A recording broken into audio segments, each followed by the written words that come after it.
All right, I want to talk about Bow Wow real quick. Like, y'all, it's so much going on. So just like get comfortable. I'm gonna try not to rush through it. Cause it's so, especially when I get to Master P and them, girl, I feel like it's so much. And I was like, I started reading and I was like, nah, I gotta go through all of this because it's a lot, okay? I was gonna try to like summarize and I said, no, I'm gonna go through all of it. But anyway, let's get to Bow Wow. And Mr. Jermaine Dupri, okay? So Jermaine Dupri recently did like an interview, a podcast interview, and he talked about a lot of things. And I'll be honest, I have not gotten a chance to go back and listen to the thing in its entirety.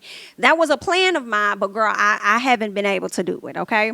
So based on the snippet, he talks about him creating 106 in Park and how he created it for Bow Wow. Bow Wow turns around and pretty much says that it's cap. But before I go more into detail about their situation, I want to play the audio from, what's his name? Mr. Jermaine Dupri. Okay, so let me go ahead and pull that up so y'all can hear what Jermaine Dupri had to say in that interview.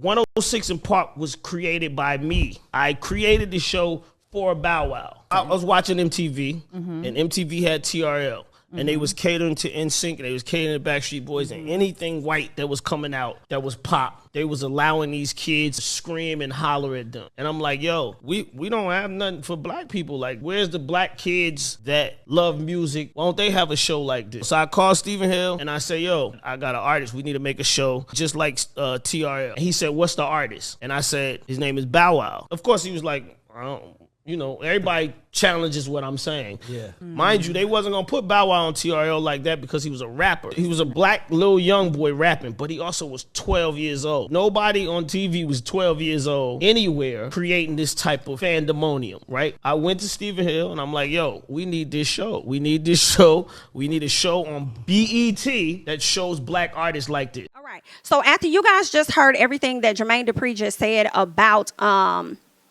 106 in Park and him creating it for Bow Wow, Bow Wow came to the front and says, JD ain't create 106 in Park, stop the cap. Stephen Hill, Rick Grimes, and all the great people in the BET office and staff created that show.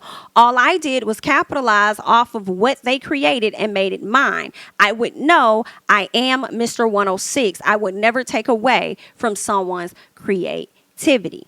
Okay? So I was just pretty much saying that, I think that was kind of, messed up for him to like come out and, I feel like it's one thing to say that it's not true. But then the way he came out and shaded the man, like, I would never take away somebody's creativity. It's just like, what is the issue with Jermaine Dupri? Like, what is the issue?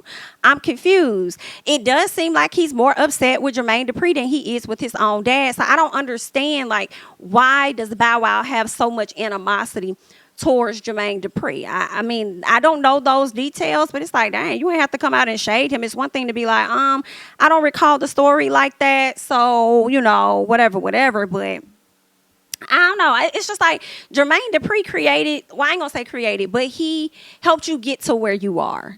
So that's my thing. Like, he really played a major role, unlike the Rap City kids, right? He really played a major role in your success. So I'm not understanding. It seems like Jermaine has always wanted the best for Bow Wow, but Bow Wow enjoys being like a knucklehead and not listening. So what's the issue? What's the problem? I don't get it. So Stephen Hill does come out and say something as well.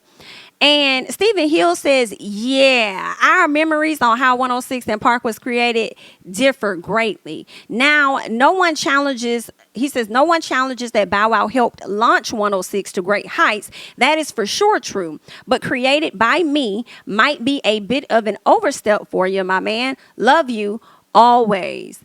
I hear Stephen. I hear you, Stephen. I do. For me.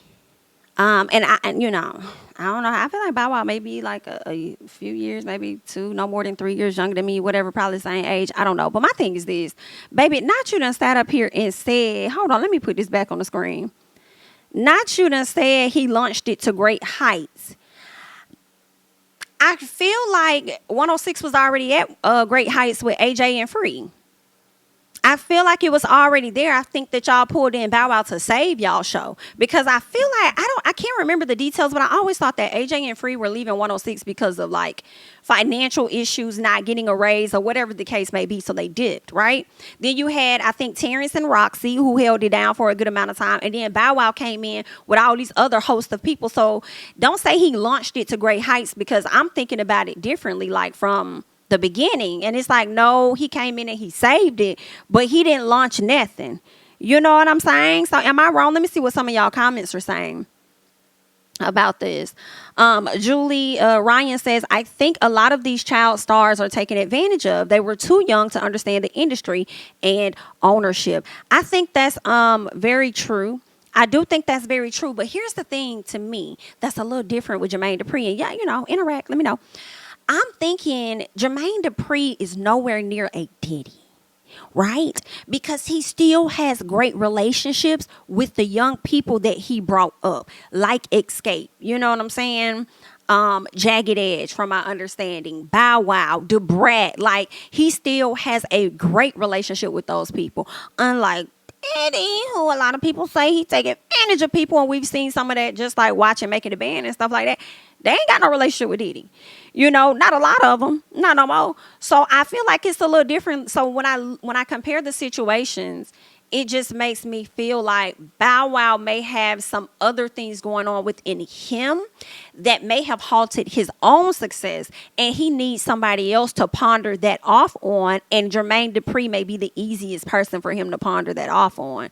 You know, but that's just what I'm thinking. Let's see. Quaying or queing. I hope I said it right. Q says queuing. I think it's queuing, right? I'm in marketing, and I can tell you that people who come up with the ideas don't get half the credit they deserve. The executives take all the credit. That's what happened here. Listen, Q, I'm with you, because that is the very next thing I was thinking about. So for Jermaine Dupri to say that he created it, it's not far-fetched. It happens all the time in television. People will go to individuals, go to labels, companies, whoever, and they will pitch these ideas. These companies will act like, oh, I'm not interested, or we're going to pass, or we're working on something else. We have a lot in our catalog right now, whatever it is. And then a year or so later, you'll see that very thing come out. They may make a few changes to make sure that they didn't infringe on what you got going on or whatever. But honestly, it's still the same concept. For real, for real. So for Jermaine Dupri to say that he created this and he approached Stephen Hill with the conversation, it's not far-fetched to believe that. It's not far-fetched at all. Thank you for saying that. I appreciate it. Let me see.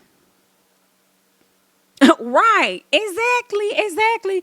106 was done when Bow Wow arrived. I think he really came in and saved it. What's up? Melanin Manson says they not talking about him hosting, Jamie. He was always on the countdown. Oh, that's what they talking about. And the most to be a guest. Got you. Okay. I didn't think about it like that. About him always constantly being on the countdown, especially when Jermaine Dupri was talking about creating something for Bow Wow. I would think he was thinking about, creating something with him, actually hosting the show. So got you. But I don't know. I feel like, Bow Wow can't take ownership of that alone, because when there was a Bow Wow, I think Chris was doing his thing at that time too, right? It was just a host of other artists to make it seem like Bow Wow was that guy. Maybe he did remain on the countdown more than any other person or any other artists that were out at that time. I always thought they were talking about hosting. Let's see.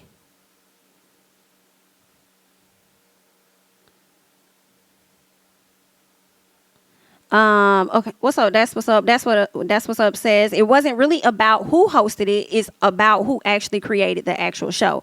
That's Bow Wow's point. Thank you for dropping that in the chat. And who created the actual show? I mean, I would say Steven went forward with creating it because he had to connect with BET or whatever, but I don't think it's far-fetched to say that Jermaine Dupri went to him initially with the idea. Let's see what else you guys are saying before we get into the Brat going off on Bow Wow. Maybe Steven is talking about the fact that Bow Wow always had the #1 video on 106 in Park. Yeah, that's what Melanie Manson was saying. Let's see. AJ and Free definitely made 106. Bow Wow was just Harlem shaking. Not Harlem shaking and jumping on couches, child.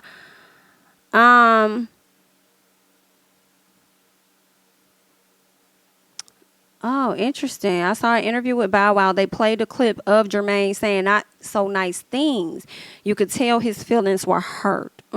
Yeah, it could be a lot of, behind the scene things that we don't know nothing about, which makes Bow Wow's feelings towards him valid. So we'll have to see. But let's get into what the Brat had to say, because after he came out and pretty much debunked whatever it was Jermaine Dupri had to say, she got tired. Okay? And the Brat says, man, what the I really don't have the time or patience for this SHI, but I got both today. Bow, what I can't let you do is discredit my big brother JD, who you called your dad for so many years, because that is pretty much the role you gave him. And instead of saying hell no, he rocked with it. You are being so rude and disrespectful to the person who believed in you, nurtured you, made you a complete star, wrote all your hits, accepted the challenge when Snoop brought you to him. He has never been anything to you but help.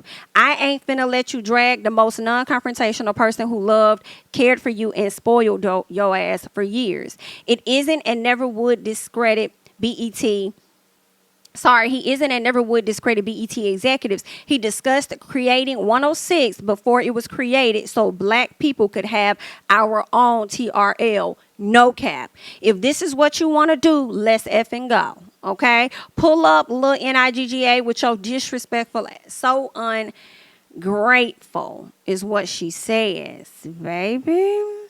The Brat been wanting to put her hands on Bow Wow for a minute now. If you've been watching Growing Up Hip Hop, she's been wanting to tag his ass for some time. Okay? She also says, you really on some BS right now. Now you know I got all the receipts and know the whole stories to a lot. A lot. Don't do this. Respect the legend. Respect the cultural icon. Respect the person who made your career what it is. I'm asking you now to please stop. I'm sorry, Jermaine. I cannot be silent about this SHI any longer. Okay? So at this point, she getting tired. It must be a lot of stuff that's happening behind the scenes, or either Growing Up Hip Hop ATL is on his way back. It's one of the two, girl. Growing Up Hip Hop ATL must be on his way back. It has to be. It has to be. Just like Growing Up Hip Hop is on its way back, and we're seeing Romeo returning back to the show, and now he about to go in on his daddy. So, yeah, it has to be. Something's going on. Okay, I see we have over 300 people in the chat. I thank you guys so much for watching. We only have about 85 likes at this time from what I can see. So if we could get the likes up, that would be amazing. I definitely appreciate you guys for spending your time here with me. Okay. She has. Okay. Now she could have texted him instead of putting it on social media. Yeah, she could have called. But maybe she was trying to embarrass him or something, the way that he did Jermaine.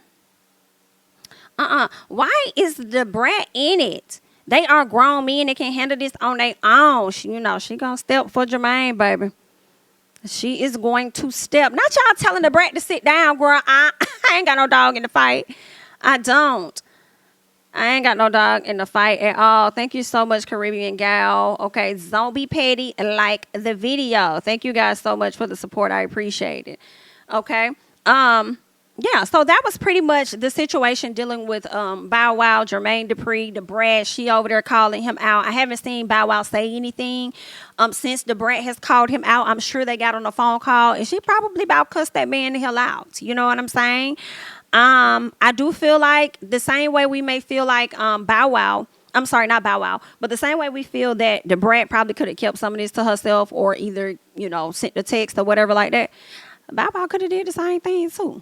Like, we really didn't need that man was doing a little interview, speaking on his truth, and then he'll go Bow Wow, and then he'll go Stephen Hill, trying to say, I don't recall that happening the way that it did. But Stephen, can you at least confirm that y'all had the conversation prior to you going off to create it with BET? It could have been just a casual conversation that y'all had. I don't know. But there's that, okay? See what else you guys saying, and then we're going to move on.